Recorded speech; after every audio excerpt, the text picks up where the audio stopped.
नमस्कार।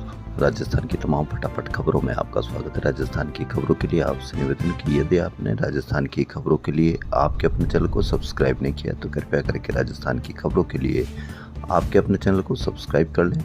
आप सब्सक्राइब करते हैं तो तुरंत आपकी खबर, राजस्थान की खबर आपके मोबाइल पर। तो क्या है आज की बड़ी खबरें? मानसून फिर से एक्टिव होते ही झमाझम पानी बरसा। अब तक अगस्त में मानसून कमजोर होने से केवल 30 मिलीमीटर बारिश हुई थी, लेकिन बीते 24 घंटों में शहर में यानी जयपुर में 2 इंच पानी बरसा। वहीं राजस्थान में मानसून 21 दिन के बाद फिर एक्टिव हुआ। अगले 4-5 दिन अच्छी बारिश के आसार हैं। गुरुवार को पूर्व से पश्चिमी जिलों में मानसून बरसा। कोटा, जालोर, बारां, जयपुर, जोधपुर, बूंदी सहित कई इलाकों में तेज बारिश हुई। जालोर, बांसवाड़ा में 4-4, कोटा, जयपुर में 2.5-2.5 इंच बरसात रिकॉर्ड की गई। जून जुलाई में जमकर बरसा मानसून। अगस्त में रूठा सा नजर आया। 20 अगस्त तक सिर्फ 26 mm ही बारिश रिकॉर्ड की गई, जबकि जून और जुलाई में 428.20 मिलीमीटर से अधिक बरसात हुई थी। अगस्त शुरू होते ही मानसून ऐसा सुस्त पड़ा कि 3 हफ्ते में आंकड़ा 48.26% कम हो चुका है। लेकिन धौलपुर के सर मथुरा में दमोह झरने में एयरफोर्स का जवान डूब गया। उसके डूबते ही साथी जवान बिना किसी को सूचना दिए भाग गए। वह साथियों के साथ ग्वालियर से पिकनिक मनाने आया था। पुलिस को 12 घंटे बाद गुरुवार सुबह 6 बजे हादसे की सूचना मिली। वहीं बालोतरा में मां बेटे पर बिजली गिरी। धौलपुर में एयरफोर्स जवान डूबा। सब इंस्पेक्टर भर्ती परीक्षा 2021 के पेपर लीक मामले में एसओजी ने एक महिला कांस्टेबल को गिरफ्तार कर लिया। आरोपी राधिका सिंह सिरसी रोड पांचावाला जयपुर की रहने वाली है। राधिका वर्तमान में जयपुर ग्रामीण की जिला विशेष शाखा में तैनात थी। सूत्रों के अनुसार राधिका ने अपनी बहन रेणु कुमारी के साथ मिलकर आरोपी पुरुषोत्तम दादीज से 14 लाख रुपए में पेपर खरीदा था, जिसे परीक्षा से पहले पढ़कर परीक्षा दी थी। वेटनरी कॉलेज और यूनिवर्सिटीज की बैचलर डिग्री में अब एडमिशन कट ऑफ के आधार पर होंगे। नंबरों के आधार पर स्टूडेंट की मेरिट लिस्ट बनेगी और उनके मुताबिक ही एडमिशन होंगे। एयरपोर्ट पर एक इंटरनेशनल फ्लाइट का शेड्यूल गड़बड़ा गया। जयपुर से दुबई जाने वाली स्पाइस जेट एयरलाइंस की फ्लाइट गुरुवार को भी निर्धारित शेड्यूल से लगभग 2 घंटे लेट रवाना हुई। जयपुर शहर में ट्रैफिक जाम की परेशानी को दूर करने के लिए JDA traffic police short term plan पर काम करेगी। ट्रैफिक कंट्रोल बोर्ड में ट्रैफिक पुलिस के सड़कों चौड़ाई मीडियन डिवाइडर लगाने के प्रस्ताव को मंजूरी दी है। वहीं स्टेशन पर अब यदि जनरल कंफर्म टिकट हो तो ही प्रवेश मिलेगा। वेटिंग पर नो एंट्री लिखा जाएगा। स्टेशनों पर चल रहे पुनर्विकास काम की परेशानी को देखते हुए रेलवे ने यात्रियों के लिए नई व्यवस्था बनाई है, जिसके तहत दिवाली और छठ पूजा पर यात्रियों को भीड़ देखते जहां यात्रियों को प्रबंधित करने के लिए local level crowd management planning की जाएगी। प्लेटफॉर्म पर प्रवेश करने दिया जाएगा जिसके पास रिजर्वेशन हो या जनरल टिकट हो, जबकि बिना टिकट और वेटिंग टिकट वाले को वेटिंग एरिया में ही रोक दिया जाएगा। जयपुर में प्रथम पूज्य के जन्मोत्सव के उपलक्ष्य में मनाए जा रहे गणेश महोत्सव को लेकर शहर भक्ति और आस्था से सरोपार है। गुरुवार को गुरु पुष्य नक्षत्र पर विभिन्न गणेश मंदिरों में गजानन जी का पंचामृत अभिषेक किया गया। मोती डूंगरी गणेश जी का 351 किलो पंचामृत अभिषेक किया गया। जयपुर शहर में पहली बार दक्ष लक्षण पर्व के दौरान आध्यात्मिक श्रावक साधना संस्कार शिविर का आयोजन किया जा रहा है। यह 10 दिवसीय शिविर 28 अगस्त से शुरू होगा। इसमें 5000 लोग शामिल होंगे। जैन संत 28 अगस्त से 7 सितंबर तक महिला पुरुषों को देंगे संस्कार। 10 दिन तक मोबाइल और टीवी वर्जित, रोज नए कपड़े पहनने होंगे। राजस्थान में नई पंचायतों के गठन का रास्ता साफ हो गया। मंत्रियों की उप समिति ने 3443 नई ग्राम पंचायतों के गठन की मंजूरी दी है। अब राज्य सरकार जल्दी गजट नोटिफिकेशन जारी कर सकती है। प्रपोजल में 81 पंचायत समितियों को भी अप्रूवल दी गई है। साथ ही 8 नई जिला परिषद बनाने पर भी सहमति जताई गई है। इस मामले में 250 याचिकाएं कोर्ट में लगाई गई थी। अब राज्य सरकार हाई कोर्ट से दिशा निर्देश लेते हुए नई पंचायतों के गजट नोटिफिकेशन जारी करने की तैयारी कर रही है। आरजीएचएस में अनियमितता में चिकित्सा विभाग के 5 डॉक्टरों समेत 9 कार्मिकों को निलंबित कर दिया गया। इनमें 2 आयुर्वेद और 3 एलोपैथी चिकित्सक, एक निजी अस्पताल, मेडिकल स्टोर, 3 चिकित्सकों और एक कार्डधारी पर केस दर्ज कराया गया है। राजस्थान में English and foreign language university और लैंग्वेज लैब स्थापित की जाएगी। लैंग्वेज लैब में युवाओं को अंग्रेजी, फ्रेंच, स्पेनिश, जापानीज जैसी विदेशी भाषाओं का प्रशिक्षण मिलेगा। इससे युवाओं के विदेशों में नौकरी मिलने की संभावनाएं बढ़ेगी। ये पहल युवाओं को विदेशों के साथ ही देश में भी पर्यटन, व्यापार, IT, शिक्षा और सेवा क्षेत्र में रोजगार दिलाने में कारगर होगी। जयपुर पुलिस ने सशक्त नारी जिम्मेदारी हमारी अभियान की शुरुआत की। पहले दिन शहर के 10 से अधिक स्कूल कॉलेजों में 1000 से ज्यादा छात्राओं व कॉलोनियों की महिलाओं को महिला सुरक्षा कानून और सहकारी हेल्पलाइनों की जानकारी दी गई। अभियान की जिम्मेदारी ADG लता मनोज कुमार और SP राशि डोगरा डूडी को सौंपी गई है। Police commissioner Biju George Joseph ने बताया कि महिला अधिकारी मोहल्लों में जाकर संवाद करेगी। स्कूल, कॉलेज व इंडस्ट्रियल एरिया में जागरूकता शिविर भी लगाएगी। डिपार्टमेंट ऑफ हेल्थ रिसर्च के पूर्व सचिव डॉक्टर VM कटोच ने कहा कि किसी भी विश्वविद्यालय संस्थान में शोध की अहम भूमिका है। जुटे 200 से अधिक डेंटिस्ट, फैकल्टी एवं रिसर्च स्कॉलर। वहीं शिक्षा विभाग में योजनाओं को बदलने का काम जारी है। पहले तो कांग्रेस सरकार के समय मेधावी विद्यार्थियों की लैपटॉप योजना को बदलकर टैबलेट योजना कर दिया गया। अब बालिकाओं को दिए जाने पद्मश्री पुरस्कार में भी कटौती कर दी गई है। यही नहीं, शिक्षक दिवस पर दिए जाने वाले शिक्षक सम्मान में भी बड़ी कटौती की गई है। इस बार महज 189 शिक्षकों को राज्य व जिला स्तर पर सम्मानित किया जाएगा, जबकि पिछले साल के हिसाब से देखें तो राज्य, जिला और ब्लॉक स्तर पर कुल मिलाकर 1374 शिक्षकों को सम्मानित किया जाता रहा है। योजनाओं में कटौती से अभिभावकों के साथ साथ शिक्षकों में भी नाराजगी है। उन्होंने कहा कि सरकार को बजट बढ़ाना चाहिए। तीनों योजनाओं में देखें तो विभाग ने करीब 36 करोड़ रुपए की कटौती कर दी है। विभाग ने हर साल 8वीं, 10वीं और 12वीं में राज्य व जिला स्तर पर 27,900 लैपटॉप देने की योजना बनाई थी। कांग्रेस सरकार ने अपने कार्यकाल में लैपटॉप नहीं बांटे। 5 साल में ही 1.20 लाख बच्चों के लैपटॉप देने थे, लेकिन नहीं बांटे गए। सच सामने नहीं आया, पर एक दिन वे बोलेंगे जरूर। पिछले दिनों इस्तीफे को लेकर चर्चा में रहे पूर्व उपराष्ट्रपति धनखड़ साहब के साथ आखिर क्या हुआ, यह किसी को मालूम नहीं। अगर कोई ऊंच नीच भी हो गई हो तो इसका मतलब यह नहीं कि इस्तीफा दे दिया जाए।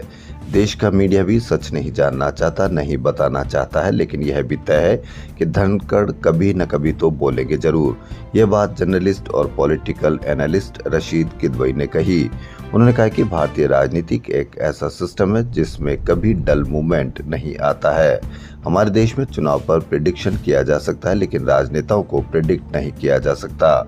जहां तक राजनीति में भ्रष्टाचार का सवाल है, राजनीतिक पार्टियों की ओर से चुनाव पर जो खर्च बताया जाता है वह सही नहीं होता है। इसमें CA की चांदी होती है। 2024 के चुनाव में मैंने एक स्टडी की। इसके अनुसार चुनाव पर 1,32,000 करोड़ रुपए खर्च हुए। राजस्थान में एक वोट की कीमत 3,000 और तमिलनाडु में 8,000 रुपए थी। इसलिए मैं यह कहूंगा कि भारतीय राजनीति भ्रष्ट है। हम वोट देते समय आसानी से फैसला ले लेते हैं। घर के लिए एक वॉशिंग मशीन लेते समय बहुत रिसर्च करते हैं। किदवई ने अपनी latest book missing from house का जिक्र भी किया। हरदेव जोशी पत्रकारिता एवं जनसंचार विश्वविद्यालय जयपुर में गुरुवार को सत्र 2025-26 में विभिन्न कोर्सेज में प्रवेश लेने वाले छात्र छात्राओं के लिए दहमी कला स्थित कैंपस में दीक्षारंभ कार्यक्रम आयोजित किया गया। बॉलीवुड संगीतकार OP नैयर की पोती व अभिनेत्री निहारिका रायजादा ने जयपुर स्थित जी स्टूडियो में आयोजित मिस यूनिवर्स इंडिया प्रतियोगिता में जज की भूमिका निभाई। निहारिका ने आयोजन को अपना स्टार पावर और अनुभव से समृद्ध किया। सूर्यवंशी, मसान, IB 71 जैसी फिल्मों में अभिनय कर चुकी निहारिका ने हाल ही में अपने दादा की जन्मशती पर म्यूजिक वीडियो इश्कबाजी भी लॉन्च किया था। जयपुर के महिला चिकित्सालय सांगनेर गेट में गुरुवार सुबह 26 वर्षीय प्रसूता की मौत हो गई। इसके बाद परिजनों ने डॉक्टर और स्टाफ पर इलाज में लापरवाही के आरोप लगाते हुए हंगामा कर दिया। परिजनों ने कहा कि प्रसूता को बुधवार को डिलीवरी के बाद वार्ड में शिफ्ट कर दिया गया था। रात में वह दर्द से तड़पती रही, लेकिन किसी ने ध्यान नहीं दिया और सुबह मौत हो गई। परिजनों का कहना है कि तरुणा की 19 अगस्त की रात 1:12 पर भर्ती करवाया था। वह खुद चलकर अस्पताल पहुंची थी, लेकिन इलाज दोपहर 12 बजे बाद मिला। बुधवार शाम ऑपरेशन से डिलीवरी हुई। इसके बाद लगातार ब्लीडिंग होती रही, जिसे रोकने के लिए डॉक्टर व स्टाफ ने कुछ नहीं किया। ऐसे में आईसीयू में शिफ्ट करना था, लेकिन वार्ड में कर दिया गया। देर रात अचानक महिला की तबीयत बिगड़ी और वह दर्द से तड़पने लगी। आखिरकार गुरुवार सुबह मौत हो गई। वहीं पति विनोद ने आरोप लगाया कि मेरी पत्नी दर्द से तड़पती रही, लेकिन मुझे सुरक्षा गार्ड ने पुरुष का हवाला देते हुए अंदर नहीं जाने दिया। स्टाफ ने इलाज करने के बजाय बार बार परेशान किया। हमने बार बार स्थिति जानने के प्रयास किए, लेकिन अस्पताल प्रशासन ने चुप रहने के लिए कहता रहा और इलाज नहीं किया, जिससे तड़प तड़प कर उसने दम तोड़ दिया, लेकिन किसी का दिल नहीं पसीजा। राजस्थान हाईकोर्ट ने एक महत्वपूर्ण फैसले में कहा कि आपराधिक कार्रवाई में बरी होने पर सरकारी कर्मचारी को न्यायिक हिरासत में बिताई गई अवधि का वेतन और भत्ते देने से इनकार नहीं किया जा सकता है। वहीं अदालत ने राज्य सरकार को निर्देश दिया कि वह प्रार्थी पुलिस कांस्टेबल को न्यायिक हिरासत में रहने की अवधि के बकाया वेतन भत्ते का भुगतान करे। जस्टिस आनंद शर्मा ने यह निर्देश हरभजन सिंह की याचिका पर दिया। मारवाड़ के कद्दावर किसान नेता कर्नल सोनाराम चौधरी का 70 साल की उम्र में रात को दिल्ली में हार्ट अटैक से मौत हो गई। उनके निधन की खबर से समूचा मारवाड़ शोक में डूब गया। उदयपुर में गोगुंदा विधानसभा क्षेत्र के बड़गांव पंचायत इलाके में मतदाता सूचियों में बड़े पैमाने पर फर्जी नाम जुड़े होने का मामला सामने आया है। आरोप है कि एक ही मकान में 700 से अधिक मतदाताओं के नाम दर्ज हैं। पंचायत प्रशासक संजय शर्मा और समिति सदस्य भुवनेश व्यास ने गुरुवार को जिला स्तरीय जन सुनवाई में कलेक्टर एवं जिला निर्वाचन अधिकारी नमित मेहता को शिकायत सौंपी। इसमें कहा गया कि गोगुंदा विधानसभा क्षेत्र 149 के भाग संख्या 265 में 272 तक की मतदाता सूचियों में बड़ी संख्या में बोगस मतदाता जोड़े गए हैं। शिकायतकर्ताओं ने बताया कि बांडीनाल एरिया के भाग संख्या 267 के मकान संख्या 111 में करीब 700 और मकान संख्या 82 में 300 मतदाता के नाम अंकित हैं, जबकि यह लोग वहां निवास नहीं करते हैं। हाल ही में हुए चुनाव में इसी मतदान केंद्र पर जिले में सबसे कम 37.15% मतदान दर्ज हुआ, जो फर्जी नामों की पुष्टि करता है। आरोप है कि सरकारी कर्मचारियों की मिलीभगत से ये गड़बड़ी की गई है। जनप्रतिनिधियों ने कलेक्टर से फिजिकल वेरिफिकेशन कराकर फर्जी नाम हटाने और जिम्मेदार बीएलओ के खिलाफ कानूनी कार्रवाई की मांग की है।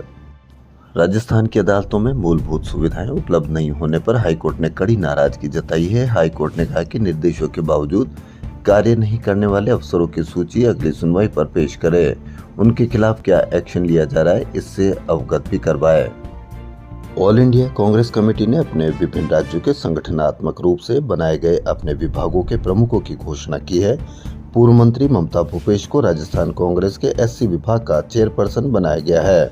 एआईसीसी के राष्ट्रीय संगठन महासचिव केसी वेणुगोपाल ने इस संबंध में सर्कुलर जारी किया है। इनके अलावा पश्चिम बंगाल के एससी विभाग, मणिपुर व पंजाब के ओबीसी विभाग के चेयरपर्सन व कोऑर्डिनेटर भी घोषित किए गए हैं। विधानसभा स्पीकर वासुदेव देवनानी से गुरुवार को सिविल लाइन स्थित उनके निवास पर मुख्यमंत्री भजनलाल शर्मा ने मुलाकात की। देवनानी और शर्मा की मुलाकात लगभग 1 घंटे 10 मिनट की रही। दोनों ने 16वीं विधानसभा के चतुर्थ सत्र से संबंधित विभिन्न विधायी कार्यों और राज्यों से संबंधित विकास योजनाओं के बारे में चर्चा की। राजस्थान की भाजपा सरकार के मंत्रिमंडल में शामिल होने के लिए विधायकों ने लॉबिंग शुरू कर दी है। कई विधायकों ने प्रदेश के वरिष्ठ नेताओं व नई दिल्ली में नेताओं के साथ चर्चाएं व मीटिंग करना शुरू कर दिया है। वहीं वर्तमान मंत्रियों के रिपोर्ट कार्ड को देखते हुए केंद्रीय संगठन के कुछ पदाधिकारी प्रदेश सरकार के मंत्रिमंडल के विस्तार के बजाय पुनर्गठन के पक्ष में है, ताकि अनुभवी व वरिष्ठ नेताओं की टीम को जिम्मेदारी दी जा सके, जो विपक्ष के हमलों का तथ्यों व तर्कों के साथ जवाब दे सके। राज्य सरकार ने राजस्थान के किसानों के आर्थिक सशक्तिकरण व प्रदेश में सौर ऊर्जा को बढ़ावा देने के लिए पीएम कुसुम योजना 2.0 के तहत 5000 मेगावाट क्षमता का अतिरिक्त आवंटन स्वीकृत करने की डिमांड की है। कृषि मंत्री डॉक्टर किरोड़ी लाल मीणा ने दिल्ली में केंद्रीय कृषि मंत्री शिवराज सिंह चौहान और उर्वरक मंत्री जेपी नड्डा से मुलाकात की। उन्होंने केंद्र सरकार से मांग की है कि अमानक खाद, बीज व दवाई के दुष्प्रभाव से किसानों को हुए नुकसान की भरपाई इन्हें बनाने वाले कंपनियों से की जाए। इसके लिए कानूनी प्रावधान भी किया जाना चाहिए। उन्होंने कहा कि घटिया उत्पाद बनाने पर लाइसेंस निरस्त करने का नियम तो है, लेकिन ये प्रावधान नहीं है कि इससे उपयोग से किसानों को हुए नुकसान की भरपाई भी कंपनियों से ही की जाए। एलडीसी भर्ती 2013 के मामले में पंचायती राज मंत्री के दिशा निर्देश पर विभाग के सचिव ने कैविएट लगाने के निर्देश दिए हैं। राजस्थान राजस्व मंत्रालय कर्मचारी महासंघ की ओर से प्रदेश स्तरीय आंदोलन के तहत सभी जिलों में कलेक्टरों को ज्ञापन दिए। मंत्रालय कर्मचारियों ने मुख्य सचिव के नाम दिए ज्ञापन में कर्मचारियों की सुरक्षा को लेकर सवाल उठाए। वहीं मुख्य सचिव सुधांशु पंत ने गुरुवार को सचिवालय में वीसी के माध्यम से केंद्र की प्रधानमंत्री फसल बीमा योजना सहित 5 प्रकार की योजनाओं की रिपोर्ट ली। राजस्थान की खबरों में फिलहाल इतना ही। यदि आपको राजस्थान की खबरें पसंद आ रही तो आपके अपने चैनल को सब्सक्राइब करना ना भूलें। धन्यवाद।